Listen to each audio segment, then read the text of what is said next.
साबुदाणा खिचडीसाठी इथं आपण 5 बटाटे मीडियम आकाराचे शिजून घेतले, त्याचे तुकडे करून घेतलेले आणि अर्धा किलो साबू तांदूळ घेतलेला आहे, तो ओव्हरनाईटसाठी मी भिजवून घेतलेला आहे। त्यानंतर एक कढई घेतलेली, त्यामध्ये एक छोटी वाटी तेल घालून घेतलेलं आहे, एक 7-8 मिरच्या बारीक करून आणि 2 उभ्या चिरलेल्या मिरच्या घालून त्या परतून घेतल्या, चवीनुसार मीठ ॲड केले आणि त्यावरती आपण तो बटाटा परतून घ्यायचा आहे। बटाटा परतून झाल्यानंतर त्यावरती साबू तांदूळ घेतलेला आहे तो घालून घ्यायचा आहे आणि तोही चांगला आपण त्यामध्ये मिक्स करून घेणार आहे। आता साबू तांदूळ संपूर्ण घातलेला आहे, आता आपण मिक्स करून घेऊया।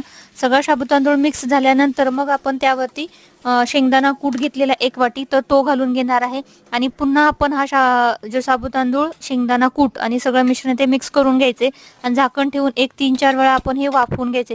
कमीत कमी 10 मिनिटं ही खिचडी वाफवून घ्यायची। खूप अप्रतिम अशी रेसिपी बनते। यामध्ये मी जिरा किंवा कोथिंबीरचा वापर केलेला नाही, तुम्ही जर जिरा आणि कोथिंबीर खात असाल तर यामध्ये जिरा आणि कोथिंबीरचा वापर करू शकता।